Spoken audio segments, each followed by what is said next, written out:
good. What's some of your favorite quotes? Because you had the Off the top of my head, I think one of the favorites is paint what you see when your eyes are closed. mm, I really like that because it's less of me trying to do that tree that I'm looking out a window right now and more about the whole scene and what I'm feeling about everything. Because if I'm over there painting that tree, I'm busy painting the tree. And I'm going to paint the sticks. I'm going to paint the leaves. I'm going to paint the snow. I'm going to paint everything I see, losing the fact of what's the whole symphony about. yeah. I need to paint the whole symphony. And I think as amateurs, we're so busy painting little things. That's where we start. We're all trying to, who could draw Mickey the best when you're 5 years or 8 years old, whatever the number is. I mean, if it looks like something, it's good. Mm. Okay, that's way down here. After 40 years or so, if you're not up here aiming for something this high, I feel it's a waste of time. Yeah. But that's where I am now. So when you start, so your process is, because there's so much to dig into with what you just said, because you paint outside from life. When I go to Monhegan a lot, I mean, that's all I do. Mm-hmm. I don't go out as much around here. I used to. Tom, friend of ours, Mm-hmm. Atkins, he paints outside a lot, and he's always around here. He's a hustler of a painter. He's good. But when it comes to Monhegan, I'm outside 10, 12 hours a day. No problem. So to translate the quote that you started with then, because you're painting what you see, but you're extracting and pulling it, right? And then you're going back to the studio and taking that and then making a painting from it? You know what? Let me just reach over here and grab this. I think we can... This isn't one of the Monhegan books. They're further across the studio, but a lot of these could have been done as those are, like right on the spot. Yeah. And what I'll do is I'll do a small little painting, and then I'll do the painting. But for the last, I think it's about 8 years ago, I started it. Mm-hmm. And I do the painting right in front of me, just 2 by 3 inches or so. Yeah, and you're not like, I guess, slavishly copying, right? You're still like being inspired and led. No, I'm definitely not slavishly copying. Yeah. Definitely not. I'm just going back to the beginning quote that we started with. Yeah. Right. I'm just trying to get down. What would it look like if I was to have the sky, a yellow feel, and then everything reflected yellow? I'm just drawing out a color, but so you're using it almost as a basis to riff off of. The subject is a base to riff off. That's good. Yeah. It is. Yeah. Just getting it. I think I'm too much of a literal person. I am very literal. It's like if somebody said this, well, they said this. Well, no, they meant that. You know what I mean? It's like I really take things for what I see. And in art, I don't want to do that. I want to try and be less literal. And it's taken me decades to de-learn. Yeah. So do you think that going out there instead of then just taking a photo and a ruler and finding the perspective, because you know all the rules. I already know the perspective. Yeah, I don't need it. Like it's just ingrained in you. It's the language in which you paint with. Yes. Now you're able to just see and then react and then pull that data in a sketch. Because your process is to do that little sketch, which are that's number one. Gorgeous. That's the first thing I do, and I've been doing it almost every painting I've done in the last 8 years or so. So when you begin to kind of go off script, because you just said that you kind of take the yellow and you're like, I'm going to change the sky from blue to yellow and I'm going to do a sunset instead of a... Well, just about every sky I see is blue. But how many... Yeah. I mean, geez, you look at Frank Schoonover's paintings, the skies are orange, pink, yellow, green. Yeah. Maybe occasionally they're blue. Yeah. One of the problems I've found is, or for me, is every time I do a blue sky, it almost starts keying the thing like, okay, now everything's going to be somewhat naturalistic. Mm-hmm. But if you're off in a different direction on something, like your skies are yellows or oranges or whatever, that lets the rest of the painting start to become something else also. So then you're interweaving what you see with what you want. Oh, absolutely. Yeah. Absolutely. Yeah, that's awesome. So then from there, part of the creative process now is that you you've not even just you haven't done a literal translation. You've done a riff off of what you see, and then now you go back into the studio with your little thumbnails. Is that right? These are done before the painting.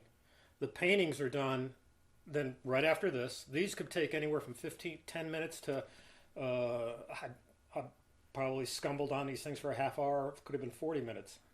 Could be. But generally they're 15 minutes-ish. And the essence of the painting is there, right? You're trying to get the essence because if you can't do it small, you are not going to do it big.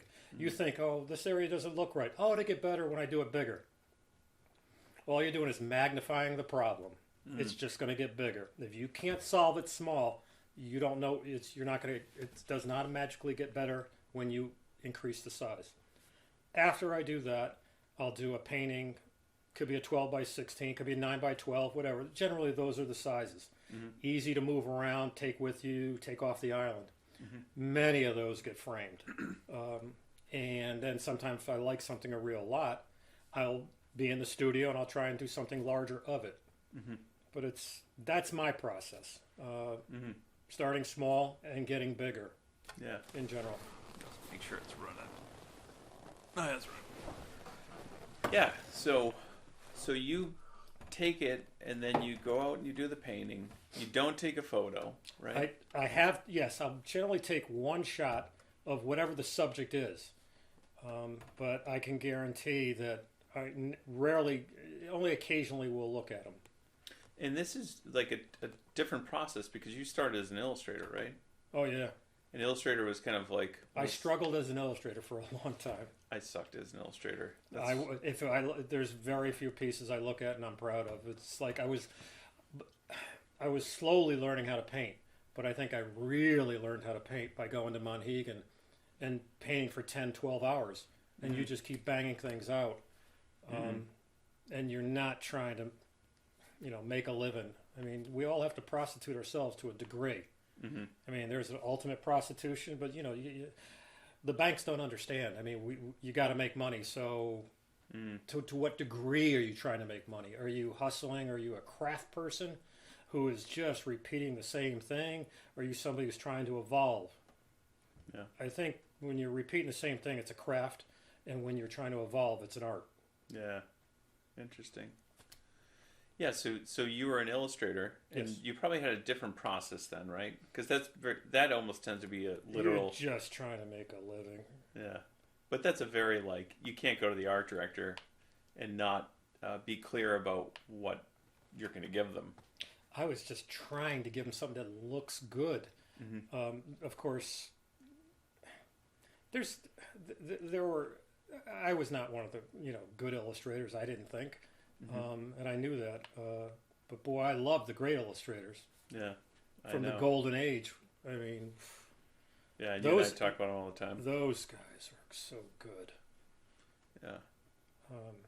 I love NC, Howard Pyle, Dunn, Schoonover, Dean Cornwell. Yeah. Those are my favorites. Yeah. Yeah, Dunn, Pyle, Schaefer. By the way, I was reading Schaefer's book, fantastic book, and he talks about, because he studied with Dean Cornwell after he studied with Dunn. I think he studied with Dunn for a couple of years at I would think so. Grand Central School. I would think so. Or Gallery. I think it was both. I remember even Jacob Collins was like, "Oh, did you know that we kind of share the name?" And he didn't even know he did it with Grand Central Atelier, Grand Central School. Okay. Which I think was done by the 60s. Anyway, Schaefer in the book says, the days painting with Dunn were crazy because we would do 12-hour days painting. And it was like a quick landscape in the morning, a still life in the afternoon, and then another landscape at night or something like that. Where were they doing the landscapes? I don't know. Where was Dunn when he was teaching? Dunn was living in Tenafly, New Jersey, I believe. Yeah. I think that must be where they were doing it then. That's insane, right? Because you think about it now, and people go to one class for 3 hours, and then they're done. And I'm like, no. These guys went out for 12 hours. And it was like a 3-month intense. That's what they do every day. But what was their age? I mean, when I went to art school, you're 18 to 22. Yeah. After high school. Were these people, did the ones that were studying with Dunn already have some artistic ability, some, and then they were really fine-tuning it, where I guess when I was 18 to 22, I was learning it for that gap of time. Oh yeah, I think they already were good. I think it's a different world, right? So by the time there was a need and a demand for commercial illustration, and at the time it was like grooming people at an early age. If you're 14, you're probably going to start take lessons for it. Got it. Where now, I don't think it's as much, especially wherever we are with AI and all that stuff. Yeah, I mean, you know what? Right now, it's a love. Back then, it was not that it wasn't a love then, but it was also a way to make a living. If you go, I'm going to go to art school and I'm going to be an illustrator, show me a publication that's going to print you. Yeah, exactly. But the intertwining, interweaving of the French academic tradition, I think, with the illustration, they kind of are sisters at that point. Because a lot of what George Bridgman was teaching them and all these guys at their Students' League had come from Frank Vincent Dumont from the French academic, or Landecker, who studied with Bouguereau. So you see this like close-knit relationship with them. But they were doing it in a very fast way.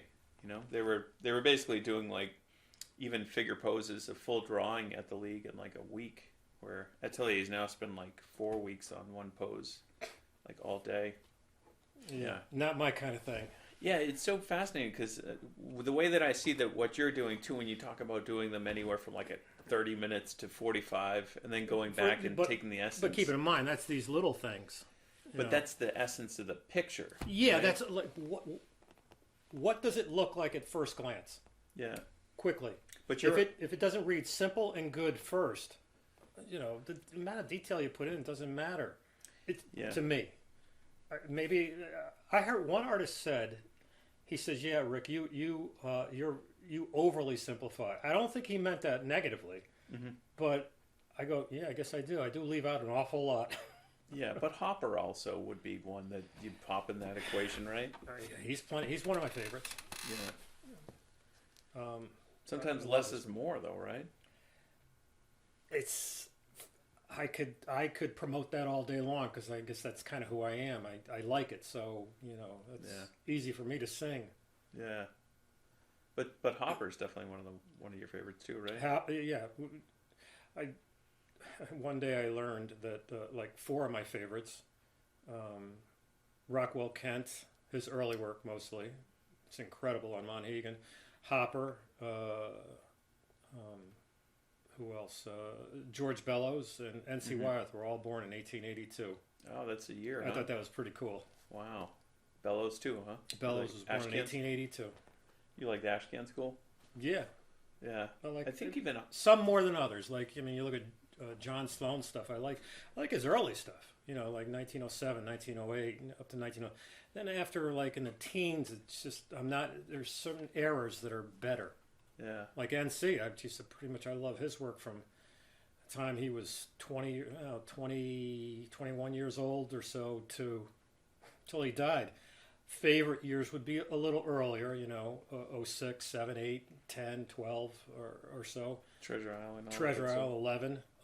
But not that I didn't. His work is genius for me. Yeah. Just incredible. Somehow, I've latched onto his work for 40-something since I first learned of it around 1979, I think. I'll never forget. I was a big fan of Andrew Wyeth. Back in high school, my art teacher said, your work reminds me of Andrew Wyeth, Not that I was anywhere near, but it was that kind of stuff I like. So he said that. And he goes, and his father was an illustrator. Or no, his father was an artist too, and he was no slouch. I never forgot he said he was no slouch. Well, it turns out his father turns out to be like my guy. I mean, for 40-something years, I loved his work. It's like your favorite, right? He's my favorite. Yeah, NC's my favorite. Do you find that like the evolution of our taste?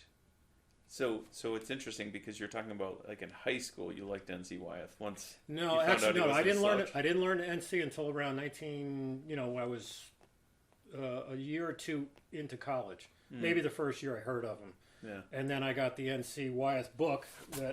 This is the actual book that I've had since. I've got numerous copies of it, but this book I've had since I think 1980. It says inside here. I bought it at the Strand. That's awesome. December of 1980. So that's when I first owned the book. I learned of him prior to. It's not like you can go on the internet and go to AB Books now and just buy something like that. It was a little hard to get an out-of-print book. Yeah. Because this book is from 1972. But so 80-ish I've learned of him. Yeah. And was really happy to have that. And that almost turned out to be my Bible. Yeah. But so artists have come and gone, I'm sure. Yep. You've fallen in and out of love with. And... One time I was a huge fan of Frederick Remington. Loved, and not that I still don't like him, but I remember loving Remington stuff. But it could be because I was like trying to do Western stuff back then. Yeah. George Innes I've always loved. Yeah. I love Rothko. I mean, look at that, Innes, Rothko. There's, even though they both have a poetry to them. Yeah. Maybe that's why I liked Innes more than Beardstadt and Cole and that stuff. There was a poetry to his work that I liked. Yeah, and harmony in the color, unification. It's just the edges and just the whole thing was dreamlike. Yeah. So, yeah, I've gone in and out of lots of artists. Yeah. But I'll tell you what, NC's been there the whole time. I know, you're still in love with them. We talk about them all the time. Every time we get together. In Cornwell. I love Dean's work. Yeah. Loved Dean. How do you not look at that and go, it's just my mouth open? You know what I mean? Just in awe of the beauty. Yeah. Well, and you and I have talked about this too, because I think both of those artists, I don't want to say saw what they were doing as a job, but like they weren't like, this is my legacy. I know Cornwell wanted to be known more as a mural painter, which is why I studied with Brangwyn. Mm-hmm. And NC, I think, didn't he say that his son had something more that he didn't have in his work? Isn't that why he started to go towards egg tempera? I don't know. I do know that it's in the books that he wanted to shake the dust off of his boot heels of illustration because he thought that it was not going to have a history for him. Yeah. And he wanted to do something more serious. But, yeah. I mean, I think most of us painters would love to own an NC from the teens or the 20s. Listen, I'll take any NC. Yeah. Yeah, I'm with you. Or Cornwell. I'll take any Cornwell. I love his stuff, his drawings, his studies. He was just a genius. Yeah, but it's funny though, because like you look at those two artists, and they didn't see illustration kind of as an art form. They saw it. I mean, it's artistic to be able to do what they're doing, but yet you and I are like, I wish I could do that kind of work. Like that is amazing. Absolutely. I mean, the big five: Rockwell, Pyle, Wyeth, Leyendecker, and who's it? Parrish. Yeah. Those are the big five. Is that your top five? Because you always do They're that. not my top five, but I mean, I have huge respect for Norman Rockwell. Mm-hmm. Huge. I mean, he's just incredible. But for some reason, I'd take a Wyeth over him all the time. Yeah. Well, present the two pieces, of course. Yeah. Greater and lesser. But I'm just more of a fan, maybe because Rockwell was too popular. I don't know. Maxfield Parrish, incredible. Love it. But I don't work like that. You know what I mean? So that maybe that's why I'm not as attracted. NC, I don't want to say I work like that because I am so far from his ability. I couldn't do when he was 23 years old, he could do better than I could ever do. Which boggles my mind. Leyendecker, genius. But I don't work like that either. Cornwell, I don't want to say I work like that. Of course, how about this? I don't apply the paint like that. Yeah. Maybe that's what I'm attracted to, how it's applied. I respect all those guys, even though I don't work like that. Yeah. It's like music. I mean, there was Phil Collins. He was a great musician, but he don't do anything for me. Yeah. Yeah. Not that he's not great. He is, but he doesn't talk to me. Yeah. Interesting. What about you and I have talked about artists such as like Jane Peterson, with the connection to the Hudson Valley. Yes. What are some like lesser known ones that you feel like more people should know about that you love? Wow, that's a real good question because Peterson would be up there, right? Peterson is very good. Yeah. I I feel like every time I talk to you, you introduce another name or two. So I don't know. I'm not trying to put you on the spot. No, I don't mind. It was really good. Of course, by now everybody knows about the Canadian Tom Thompson and the Canadian group, the group of 7. I don't think everybody does. But I didn't know anything about them until 1998. I learned about them. I went to Canada with my wife, and we were talking to some other couple. And they go, and we found out I was an artist. He goes, "Well, you ever heard of the Canadian group?" I go, "No." And he goes, "The group of 7." I go, "Well, I know the group of 8. The Ashcan School." And then there was the group of 10. The Metcalf and those guys. Yeah. But that was a Canadian guy introduced me, mentioned it, and then slowly I started looking at their work, going, "Wow, these guys are great." Yeah. I mean, maybe I just love art that was done in the teens, the 20s, the 30s. Yeah. That's like my favorite era. Yeah, what I love about it is that there's like the French academic tradition, and then you take and you can see that the American Impressionists are inspired by them. And then Sargent goes and he sits at the feet of Monet and he says, what are you doing, right? And then he's like, "Well, come paint with me." And they paint outside and he's like, "Where's your black?" And he's like, "We don't use black," right? And I think Renoir actually has the quote that one day we ran out of, we forgot black in the studio and Impressionism was born, right? Yeah. So it's like you can hear these playfulness of color coming into the work.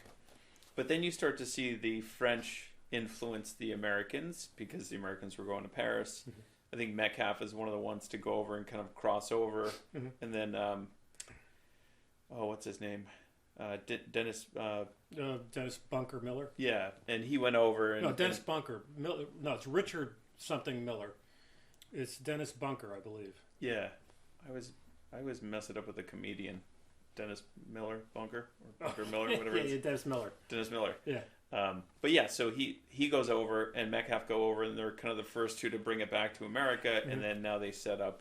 Bunker Miller dies early. Sargent was like, "That guy's amazing."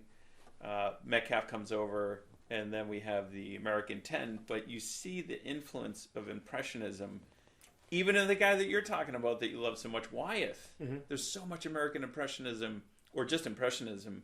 Yeah, but later on, I mean, Wyeth wasn't doing that stuff until, I'm just imagining in my head some of the, I would think, I mean, he probably got more, not dotty, slashy color variation. Certainly, you see in it the in teens. landscapes. In the teens, yeah, it maybe in some of the landscapes. Or, okay, I know one in my head, 1909.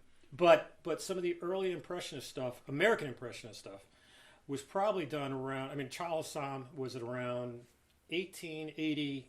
I think 6, possibly 7. There's a painting of it's Grand Prix Days, Grand Prix something, I forgot what the title is, but the larger piece, the small piece is in the Boston Museum of Fine Arts, and then the larger version of that, and I don't know which one was first, is in the New Britain Museum of Art. And I remember talking to a curator there, and he said that this is probably one of the first American influenced, French influenced American paintings done. Yeah. So it was late 1880s. Yeah. Possibly 88. I don't know. Yeah. Again, that could be 20 years after Wyeth really started breaking up the color. Yeah, it just fascinates me because you start to see this breaking out and a playfulness with color, and it makes its way even into Wyeth's work in his landscapes. Every time I go to Brandywine, I'm like, playful. We talked about the Dusty Bottle. Yeah. The painting he did in like 3 hours. Yes. And even somebody like Emil Carlson, I think he was asked to be a part of the 10 of Chase and all those guys. But he said Possibly no. when Chase died. Somebody died early. Maybe it was Twatchman in 1903. Well, I think because I think even Homer was asked to be a part of it, but Homer said no. Wow. Yeah, there was a lot of like heavy hitters. He's older school, though. I know. By the way, look, put Homer in there. He's an incredible artist. Oh, absolutely. Love his stuff. But you begin to see this playfulness and dancing with the color and openness to it. So it's not, I think pre-camera we had the kind of mimetic look, or even Aang, right? Do you like Aang at all? He falls under. I respect him. Yeah. Greatly, but it's that application which I find unattractive. Yeah. I don't want to work like that. Like no spirit. I want to work with just, you could see the strokes. Not that you know what, I don't want it to be kitschy or whatever the word is it's like you see the technique before you see the emotion. Yeah. I just want the emotion to be in there and you don't see the technique first. Yeah, intertwined and wrapped in the whole package, right? But the first thing should be the emotion you're trying to convey. Yeah. I mean, Sounds like that's also what you probably would get in Rothko, right? With Rothko, you don't see any paint. It feels like a lot of staining, but you're just absorbed by the whole thing. You just sit back and look at it and go. It enters a spirituality where it brings you to a place because you're not seeing a subject. You're not seeing a depiction. You're seeing you're feeling. Yeah. It's feeling, and I like it even though there's nothing there. Yeah. And I remember liking it back in when I was 20 years old or so, or whatever, in art school ago. And I was a guy that was pretty much brought up on Pyle, Wyeth, and another great illustrator, Tom Lovell. I mean, who doesn't love Tom Lovell's work? His ability to depict something with some beautiful edges, Sargent-ish edges, and just his ability to produce a gorgeous painting was amazing. So, I mean, that's what it had to look like. And then for me, somehow, to look at a Rothko and go, I like that. Well, I mean, I've heard that too. Even when, because sometimes if you start ideas small and then you work it up, it doesn't get better. Right? Right. Yeah. I think that's what you're trying to say with all this too, is that the essence of the painting, that's why, like, even in the French academic tradition, we do, through Ted Seth Jacobs, who was bringing it over through, I think, Frank Vincent Dumont, we were doing poster studies. Because it's like, if you study the fall of light... Poster studies? It's almost like a little color sketch. Well, how big were they? 6x8. Yeah, postcard studies. Yeah, they should be called postcard. Yeah, I don't know why they call poster studies. Yeah. Poster tells me 30 by 40. Well, I think that's the idea, that a poster is recognizable from far. And that's the amount of detail you want. All right, so when we're doing these little paintings, when I'm doing these little paintings, I mean, here's where I am. I could see everything in that one little glance from 2 feet away. Yeah. I know that I don't have enough of a habit to step back 20 or 30 feet, and I should do it more. Yeah. I know that. Maybe that's why these are better. Yeah. You know what I mean? Because I am forced to look at the entire thing. Because there's that, that walking back and forth. And maybe Sargent was better at it. But isn't that also why, like, it's funny because I hear there's a lot of things that are kind of enigmatic that you have to, it's almost like poetry, right? You have to take and penetrate it, and you're just like, what are they trying to tell me? Like, you have them with your quotes on the wall. Yeah. Max had them, Max Ginsberg, my teacher, where he would say, like, big artists use big brushes. And I'm like, oh, what's he trying to say? Because the irony is that Max is 5'2" or 3, I don't know what he is, and I'm 6'1", and I had this dinky little brush, and he had these massive brushes. Yeah. And I'm like, what is he trying to say? But I would still do decent paintings, and he would do amazing paintings, right? Mm-hmm. And it's. I think you and I have talked about this earlier too. It's like sometimes the seed has been set in your head, and you get it 10 years later, and you're like, that's what he was trying to tell me. When we were in school, there were so many things that I've heard that the light bulb goes off years later. Yeah. And I guess I wish it went off earlier, but I like it when the light bulb goes off because it's like, I got it. What I mean by that is I'm not borrowing it. I own it. Yeah. I mean, I really own it because it's mine now. Yeah. And I truly understand it rather than repeating words I've been told. Like, it went through me and it comes out like I own it. That's what I mean. Yeah, I think that's a great point to make too. I think some people, I think it was Oscar Wilde that said it, Some people are just versions of other people, reading quotes, expressing other people's ideas, right? But we're trying to own it, understand it, and then if I teach it, it's because I'm dropping a nugget to you that you may get now or in 10 years. But hopefully, if you're trying to teach it, you own it, and then you're dropping the nugget. yeah, But the thing you said about what other people were versions of other people, like when NC was doing that 3-hour still life of the dusty bottle, yeah, he didn't have time to think if it looked like somebody else, or is this right? I think he was just busy in the moment being him. yeah, You are just pouring out you, and there is no other thinking. There's no time for it. You're just busy being you, and that's probably when you're going to do the best work, the best artistic work.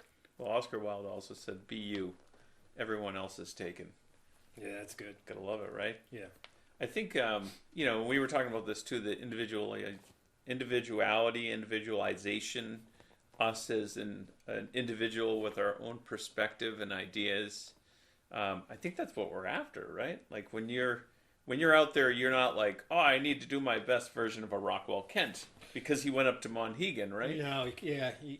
I mean, you're influenced by, when we see these great illustrators, I flip through books, I see just great pictures, great designs, and maybe when I see it, it encourages me to think that way more, to think of the design of the entire thing more than depicting the subject. And it's an evolution, a painfully slow evolution for me, to stop depicting things and try to see other than what's there. Yeah. Try to see something else that's there and not just it. I feel like that's one of your quotes too, isn't it? Maybe. You've got a ton of Rickisms on the wall. Yeah, I used to teach, and they used to call them Rickisms, where I'd come up with something. I don't know. Words just, sometimes those words they're inspirational to me. Yeah, paint verbs, not nouns. That I stole. Yeah, I know. Paint a little bit more of the expression rather than the facts. Yeah. Versions of these things. It's, of course, there was that one. I don't know who said it, but painting is poetry, not the fact. It's not a police. It's poetry, not a police report. Oh yeah, and I say it too. If the analogy is like a writing, I'm not a news reporter. I'm more of a poetic version of it. Like I'm telling a story with it. Mm-hmm. A novelist rather than a reporter. I'm not just like reporting facts. Like, oh, yep, and this is the color it was. Yeah. I think somewhere along the lines, like, I don't know, it seems like very mimetic now. We were talking about what mimetic means, just like the other day. Copying, and that's kind of like the top now, accuracy.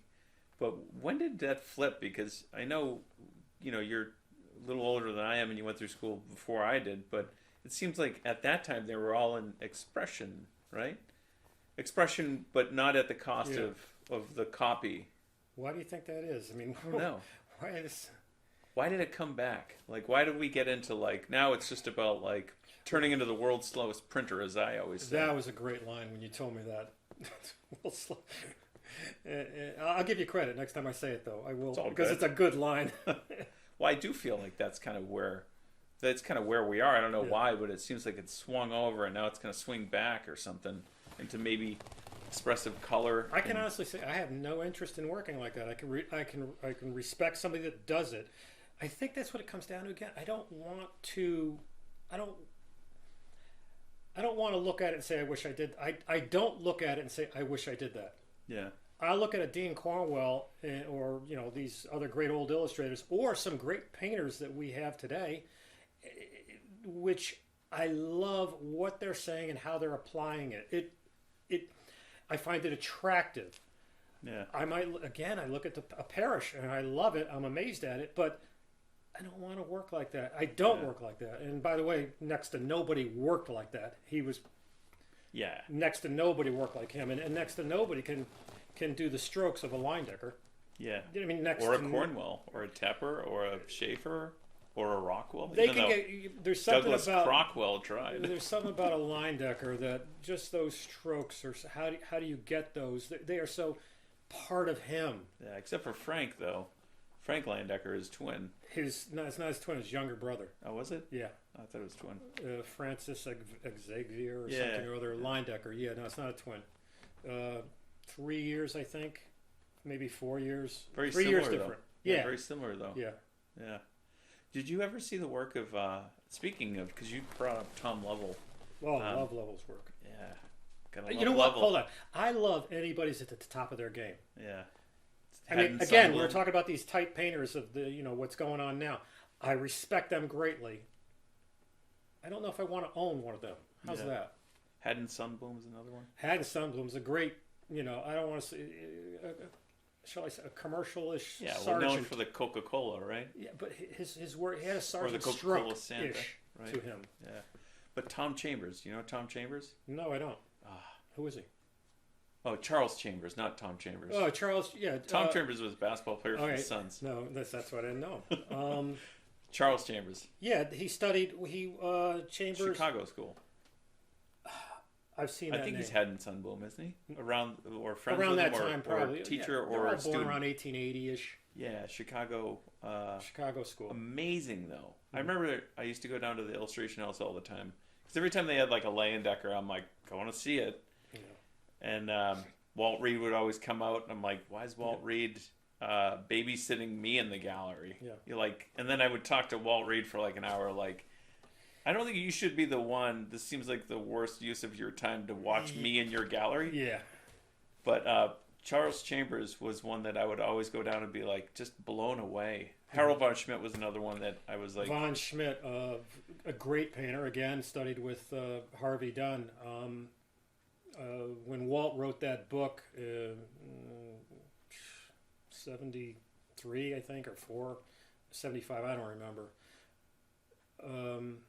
No, maybe it was even the mid-70s, 76, 77. But he signed it to me. I mean, I bought one, and he signed it, and he says, I remember writing in there, trust that Von will be an inspiration, to your artistic career, good luck, blah, blah, blah. Anyway, he was one of those Westport guys, and I'm sure Walt Reed knew him well, and he was highly respected, revered. I mean, he was a great painter. Yeah, I remember seeing a Von Schmidt show that they had, and I had never heard of him before, and I went down and saw it, and was like, I was trying to figure out if I could buy one, because I was that inspired by it. I was like, they're gorgeous. Yes. And I think they were like, maybe 3,000 to 4,000, and I didn't have it, but I was still like, I don't know, maybe I could put it on a credit card, blah, blah, blah. Yeah. And eventually I ended up buying a Dean Cornwell drawing, which I didn't have the money for either, but just threw it on a credit card and was like, I get to stare at this thing every single day. It is an inspiration. It's like a compass. It's a guide to a direction of an outward visual expression of what you love. Yeah. And there it is. Rather than imagining it or looking in a book, there is the piece. Isn't it interesting? A lot of the painters like us, we're the collectors. I do, yeah, and I think that we collect things that are different. Because I talk to my gallery all the time, and they're always trying to tell me what sells, which is fine. I always will listen to it. Yeah. But I'm always like, yeah, that's not what I want to paint, though. And then artists buy different paintings than what the general public would buy because we see things differently. Mm-hmm. And I'm like, oh, well, if I owned one from that person, it would be this. And they're like, well, that wouldn't sit on the wall better or whatever, have wall power or whatever it is, Yeah. Maybe a lot of people are buying it because it looks good in the room. Yeah. We're buying it more for like the I guess how it speaks to us, our heart. Yeah. It's I bought a piece recently. I didn't even know where I was going to put it. Yeah. I wasn't sure, and then of course I did find a great place for it, I think. But I bought it because I go, I'll find a place for it. That's a great piece. Yeah. There's been a couple that I brought home that I was like, I don't even know if my wife's going to like this or not, but I'm buying it. And if anything, I'll just put it in my studio. Yeah. And then I can look at it every single day. and it's good we both are lucky that we have wives that are supportive and encouraging, and I think love of what we do. Yeah. See the world differently. Hopefully it brings something to their table too. I mean, I hope they... Yeah, I think so. But for me, like, I have a Emil Carlson that I bought at auction, and it was in terrible shape. Mm-hmm. And I think I got it for $1,500. It's like what you got your Cornwell for. Mm-hmm. And 16. 16, all right. Plus buyer's premium. Yeah, well, I mean... Which you and I are going back and forth with, but go ahead. Yeah, no, I paid more than 15. I think it was 15 was like what it settled at, and then I drove out and got it and was like, I can't believe I got this for $1,500. I know. And what's beautiful, this is a piece of history. This isn't something that you bought at a gallery for, $1,000 and you go to try to resell it and it's worth $50. No, this guy's in the history books. This guy's in museums. I know. This guy has proved the test of time. He will be around. Yeah, I sent it. I remember texting the photo to a friend just to be like, look at this. And I was just talking about technique. And then he was just like, oh, is that at the Met? And I'm like, no, that's at my house. That's what I'm sorry. I get to look at this thing every day. Yes. So it's one of the things that I talk about a lot as a teacher is like, if you don't look, and you and I were talking about taste too, if you don't know what good art is versus bad art, what are you moving towards? But if you surround yourself with good art, and I'm not making a case for people to buy my paintings or something, I'm like, buy something that you can look at every single day and marvel at, mm-hmm. and then study. And if part of it is the technique, and that's the technique that you want, when you make the mark that they made, it's going to click. And you're going to go, I have a connection to Emil Carlson. And it could make you think different. I think the technique comes out of you, whoever you are. If you're just busy doing, you can remove it from thinking because it's just going to be you. Mm-hmm. And so there's nothing... Like natural handwriting. How do I say that? Like your natural handwriting. Oh, thank you. That's perfect. Yeah. Handwriting. Yeah, no, but what you just said is exactly right. It just comes out of you, and just let it be, and just let it flow. Don't try. Well, I'm trying to be like this. I want to be more like a Leyendecker. So no, you're not going to be like a Leyendecker. Just be you. If you can trust and be you. Mm-hmm. It's a good one. If you can be. If you can right? be, I know, but you've got to have How the much guts of a mask and confidence. Are you wearing? You got to have the guts and the confidence and the one of those things. It says paint like nobody's going to see it. Yeah. You're not searching for somebody else's approval. Yeah. Hemingway said it too. You must be willing to write without an audience. Yeah, you can use it for anything. Yeah. Sing like nobody's going to hear it. Maybe that's why people are so good in the shower. It's like the Woody Allen movie, right? No, the Woody Allen movie with the guy who can sing opera in the shower. Oh yeah. I forget the name, which movie it was. And then he has to perform, but he can't sing in front of people, so they put him out on stage in a shower, and he sings beautifully. It's just funny.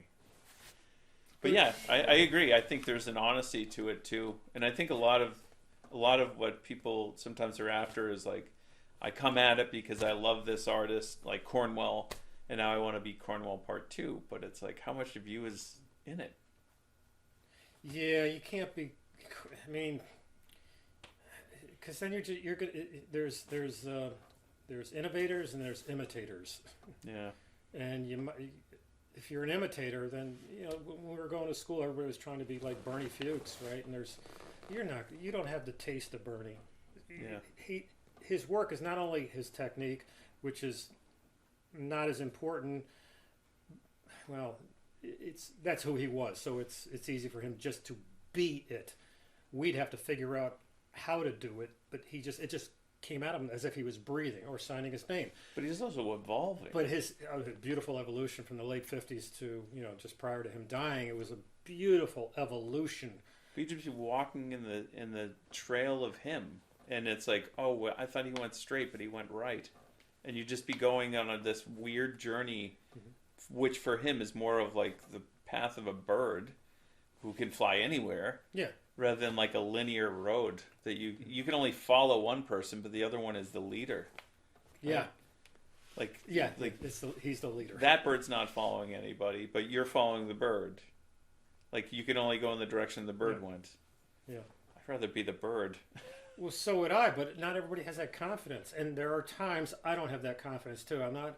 I might be talking here. We're talking, but a lot of times the things that I am saying, I am reminding myself. Yeah, well, that's what I teaching wish. is. I wish I was a genius. I'm just somebody who's too dumb to quit. No.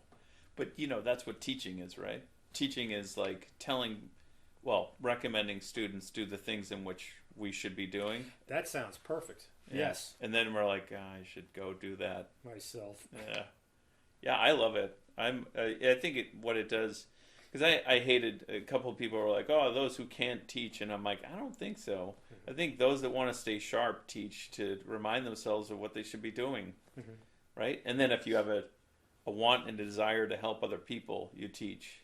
But yeah, there's definitely some people that teach because they can't do it. There are some. Yeah. Howard Powell was a great teacher. Yeah. But from what I hear, he taught, or what I read, he didn't teach much about painting, more about feeling in life. Yeah. And putting your heart into something versus, well, that's how you make it look like a bottle. Yeah. I was reading somewhere too that somebody said that he felt like he didn't know anything about color. And he's like, you don't need to know about color. And I was like, wow, that's incredible. Somebody as good as him. Yeah. Or revered as him. Yeah, because like I'm in the color world and I'm like, sometimes I get a little in the dorky side of it where I'm like going down a rabbit hole, which I'm like, I have to catch myself because I'm like, there's a study and an application and you can get caught up just on like having the world's most beautiful scales on a violin or piano, right? But you're like, but the point is to make music, right? So I have to remind myself, like, you almost have to back away from that one aspect of a piece. Yeah, because if the dorking out doesn't influence painting, it's interesting to do, but it doesn't make you a better painer. So I see what you mean. So when we get into like a spectrophotometer to find out what the reflectance or absorbance of wavelengths into what makes a color, I'm like, that doesn't make anyone a better painter. Exactly. By knowing it. It's just like complete dorking. And I have to always remind myself that because when I was writing the Oil Painter's Color Handbook, I'm like, I think my editor was like, that's too insider baseball. Yeah, I know what you mean. Because it's too micro-managing this little aspect of the big picture. Yeah. The big picture, it needs to be painted from here. You're in one little area of the picture. Yeah. And it's not the whole thing. Yeah. It's good to know, and it should be in the back of your mind, but it shouldn't be in the front of your mind. I think it satisfies a different need. It's kind of like, I think Faber-Baron, who was a color theorist, said, you don't need to build a piano in order to play it, right? That's pretty good. Yeah, you just need to know how to play the piano, and if you want to dig into it of like why the sounds are made, that's cool, but that doesn't, like, the scientists who know a lot about color aren't the best painters. So we're trying to find the right amount of the two to come together. But if expression is a part of it that you want, maybe you should go read poetry. Like, what is it to be a little bit more enigmatic? I think you said enigma recently, and now it's just stuck in my head now. It wasn't you? Somebody said enigma, and I'm like, yeah, that's it. It's like like poetry. It has to be penetrated. Oh, I think we were I was using the word like this magic dust, this pixie dust the other day that some people have. It's like you can't put your finger on it. It's like just their taste is so fine and so beautifully balanced that it makes for wonderful pictures. Yeah. Yeah, and who said if it could be said in words, it wouldn't be painted or something like that? If I could say it in words, I wouldn't need to paint it. Yeah. Was that Hopper? Probably. Yeah, because he's also about like simplicity. Simplicity and the mood of the piece. Yeah. I was looking at some Hoppers the other day, and just some of his watercolors. You look at it and go, "Jeez, it's everything he chose to put down is what he's trying to say, and it's not a depiction of the object. I mean, I keep going back to that. It's not the object. The object is so sub-important. Yeah. It's the accumulation of it. The important thing is the mood of everything, and that the mood of the piece will dictate how important or what volume. And when I speak of volume and loudness, what volume each object is. I mean, there's areas of grass and rocks and trees and whatever that are played down so low compared to other things in the painting. But if you're looking at just those grass, rocks, or trees, I mean, an amateur is just going to look. I painted rocks. I painted grass. It must be good. No, it's not. You know, it's funny. Even Sargent is a great example of that. Everyone's painting the painter's painter, right? Yes. It's like when you stand back and you look at something like Madame X. And then you get up close, you'd be like, what the heck is that? Like, fingers don't look like fingers. There's no nails. There's no pores. There's no creases. Yeah. You just see a... But it's almost like a court stenographer where they have to put down the least amount of marks that represent words. He has to put down the least amount of strokes that say the most. So simplicity is the ultimate... Simplicity is the ultimate sophistication. Yeah. Is that a Rickism? No, I read that. I don't know. I caught it a couple weeks ago or something. I saw that. I go, damn, that's good. Yeah. And maybe it was the first time I said it. I didn't even get a chance to write it on the wall. But think about it. How to boil something down so simple that it says the most. It's almost like you're hitting a golf ball and there's the least amount of fade or hook or slide or anything. It's hit so pure, you get the most distance out of it. Yeah. So if you're putting down strokes that say the most with the least amount of information, the viewer looks at it with, I think, genius. Like, how did he say or she say whatever what they're trying to say, and it just reads to me. Yeah. One teacher in school used to say a lot of painters will put down information and then they'll say it and they'll say it and they'll say it and then say it. Are you bored now? They'll say it. They'll say it. They keep repeating it. It's like they're showing you a flower and they keep on showing you everything about the flower. Figure out how to suggest it. Yeah. Give the viewer some imagination. Give me something to do in the project. Don't spell it all out for me. It gets boring. Yeah, interact with them, right? Yes. Get them to think. Get them involved in the piece. Yeah, I think that's what poetry does, right? Because it's not so literal. It's just like you're like, what are they trying to say in the most minimal, like a haiku or something? And you're like, what did I just read? Let me penetrate it, or even Shakespeare. I need to spend more time with, because what you're saying is true. Poetry will have that, and I haven't given it enough time to absorb the simplicity or the essence of what they're trying to say is far deeper than paragraphs of description. Right, and it's like, I think most people are paragraphs and verbose at this stage. Kind of like the analogy of what we're talking about with, like, if you paint every petal in and every crease in the petal and all this stuff, then you're saying it over and over. But it's like... Yes, you're saying it way too much. Now then we can talk about, like, say, Andrew Wyeth's work. And maybe I liked his work because it was so detailed. At least that's what I thought when I was in high school. Mm. But as I got older, and certainly his watercolors are just amazing. Still simple. Suggestions of simplicity. They're gorgeous. I love what he does, and certainly the 50s and 60s, his watercolors, but his tempera paintings, even though they are loaded with minute detail, they're not about the detail. Yeah. They're about this entire feeling, this entire zone, this place he brings you. Yeah. And it's not a depiction of something, although he's probably widely loved because the amateurs are like, wow, look at all the detail.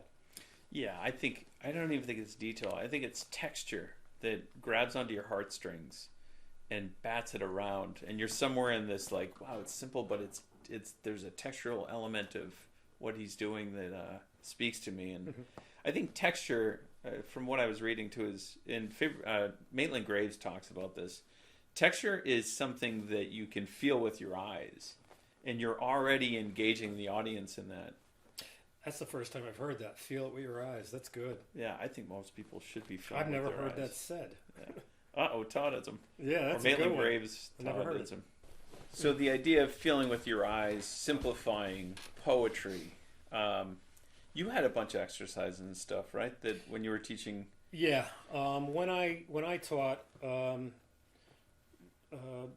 probably around 2008, I think I started, and I taught till about 2020. It was COVID when it stopped.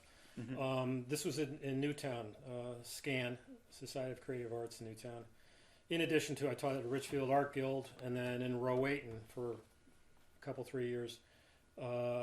Richfield, probably about 7 years, I think. So it was a still life painting class, and I'd bring in still life setups, generally 3 or so,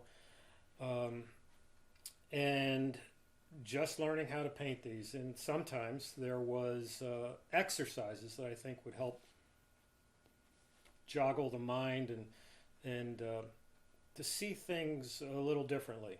Yeah. So, of course, the things were probably a lot of stuff that was learned in art school. So paint the whole thing in black and white. Paint the whole thing in 30 minutes. Yeah. Speed painting. Actually, one of them would have been just take like 3 or 4 simple blocks of different colors. And you have to do 4 paintings. You know, like the first one maybe was only 15 minutes, 20 minutes, then 30 minutes or 40, something like that, where you have limited time and then you have to stop. It forces you to stop dawdling around and just getting the essence correct. Yeah. Not everything, just try and get the essence correct. Another one was, let's say, paint a still life. Simple thing, could be just a bottle and an orange, you know, maybe something else in there with colored paper here, in background, a cloth, whatever.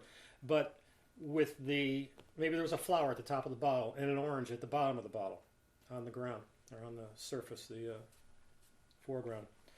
And you have to do 2 paintings of it. The first painting, you have to make the flower the focal object.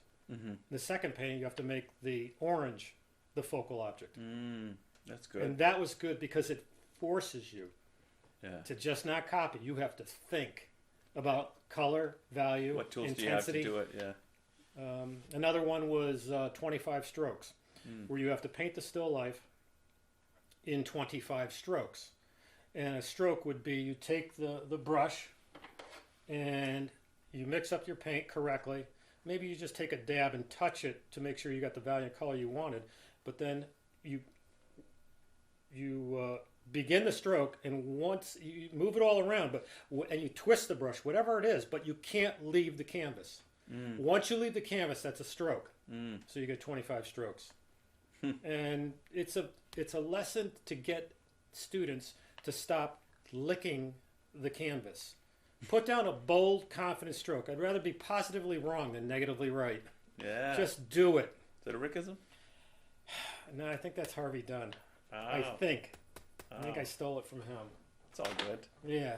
That's a good one. You know, Cornwell talked about that too in his book. I think, I don't know if he talked about it, but the way in which I think Walt Reed is recounting it is that because Walt Reed studied with him at our Students' League, and he says Cornwell used to take his color and make the focal point have the color, and the rest of the painting kind of bows down to it. And when you and I were talking about that painting where the woman looks green and then her lips are like red, you could tell exactly what he was trying to do, and you see it in his work. That's where he was bringing you. Yeah. But it sounds like similar to one of the challenges that you were having the students, like, take the flower, make it the focal point. Now show me the orange. And a half hour later, now do another painting. Don't move. And now I want to know that the first painting was focused on the flower. Now that could be the contrast, the sharper edges, the color. You know, but you got to deal with it, and you got to make this one less important. Now it's vice versa. You got to make this one more important, and this one has to serve this. Yeah. In one painting, and then this one has to serve this, as N.C. Wyeth said. Paint a still life with green bottles and whatever else, and make all the objects serve the green bottle. Yeah. Make sure the viewer knows what's important. Yeah. Because if the viewer doesn't know it, you probably didn't know it while you were doing it. Right, and it forces thought in the middle, right? Well, yeah, the artist better know where he's going. Yeah. If you don't know where you're going, neither does the viewer. Yeah, what is it you want to say, right? Vision is usually a part of even Andrew Loomis's book, The Eye of the Painter. I think the first chapter is like, what is it you want to say? Daniel Parkhurst, I think, talks about it in his book too.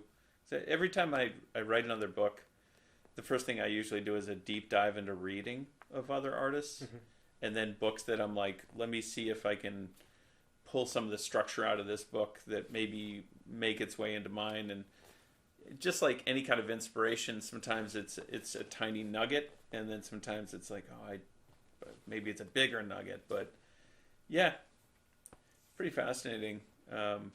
But to have that vision at the beginning, and I think part of it is to jump in.